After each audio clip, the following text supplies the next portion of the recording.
आज हम बोधगया के समन्वय आश्रम में खड़े हैं और आपको हम आज ये बता दें कि बहुत ही दुखद घड़ी है बोधगया के लिए, क्योंकि भगवान बुद्ध के बाद कोई दूसरा व्यक्ति के नाम से चर्चा होती थी बोधगया में, तो वो द्वारका सुंदरानी जी थे। और द्वारका सुंदरानी जी बोधगया का दूसरा बुद्ध कहलाएं, क्योंकि उनका जो योगदान रहा है महात्मा गांधी, राष्ट्रपिता अभिनवा भावे से लेकर के बिहार के कई ऐसे अनगिनत देश के जो राजनेता थे, जयप्रकाश नारायण और अनगिनत कई नेताओं के हम लोग नाम ले लेंगे, लेकिन द्वारका सुंदरानी के द्वारा जो काम किए गए हैं, खास करके विभिन्न वर्गों के लिए, दलित, महादलित और अन्य समाज के लोगों के लिए, वो जितनी चर्चाएं हम करेंगे उनके जीवन काल का वो कम होगा, शब्द कम पड़ जाएंगे।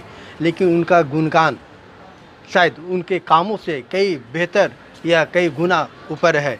लेकिन हम जानेंगे कि यहाँ पे कुछ लोग आश्रम पे बैठे हुए और जानेंगे कि उनके जीवन की क्या योगदान रही, बोधगया के लिए किस तरह से समर्पित किया, और बोधगया के अब किस तरह से हम लोग जानेंगे, क्योंकि उनका जो योगदान रही है उनके साथ में काफ़ी समय आप दिए हैं। अब क्या दुख की घड़ी में क्या अनुभव महसूस किया जा रहा है?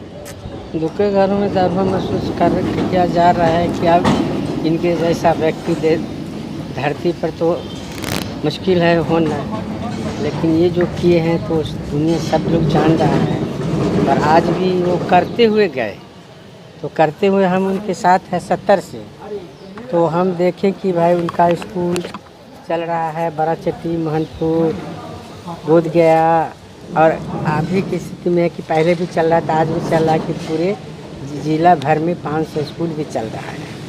और इस समय जो लॉकडाउन हुआ था तो हर गांव में हर जन के घर पर अनाज पहुंचाया गया है। और वो काम इनकी जो शुभचिंतक है जो महेश भाई भंसाली, वो इनके कारण 68 वाला जो अकाल हुआ था, तो उन्होंने जब बोधगया में आए, इनका देख करके इन्होंने शादी भी नहीं किया था। उनको कहिए कि वो किसी बात करें, तो उनको देख करके वो भी अपना जीवन ब्रह्मचर्य भी बिताया इनके जैसा, और शादी भी नहीं किया। और आज भी वो ये इनका काम का वही पूरक बने हुए हैं।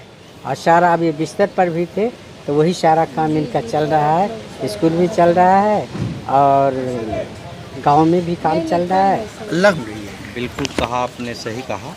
इनकी सारी ज़िंदगी दलितों, खास करके मुसहर समाज की सेवा में इनका भी है। मैं 1963 में इनके संपर्क में आया था। बिहार का पहला गांव है मनफर, जो भूदान वहाँ पहले शुरुआत की गई, और बिहार का पहला ग्रामदानी गांव है मनफर। मैं उसी गांव से बिलोंग करता हूँ। किस ब्लॉक में पड़ता है? ये गया जिले का बाराचट्टी में है वो मनफर गाँव। और वहाँ पर भाई जी का ही ऐसा प्रयास रहा कि वहाँ उस गांव में बहुत सारे प्रयास किए गए विकास के लिए। वहाँ पर स्कूल खोल करके बच्चों को पढ़ाया करते थे। मैं भी 1963 में बहुत छोटा था, मुझे रात में बुला कर के पढ़ाते थे। उसके बाद 1965 में भूदान के क्रम में भाई जी हमारे गांव में ठहरे हुए थे, तो उन्होंने आवश्यकता महसूस की इस गांव में एक दलित लोगों के लिए आवासीय विद्यालय होना चाहिए। तो 1965 में 15 मार्च 1965 को कृष्ण वल्लभ सहाय उस समय मुख्यमंत्री हुआ करते थे, और उनसे मिल करके उन्होंने उस विद्यालय की स्थापना की, और उसका मैं प्रथम विद्यार्थी हूँ। और उसके बाद जब मैं पढ़ा लिख मैं गया बोधगया से कशिश के लिए, राजेश कुमार।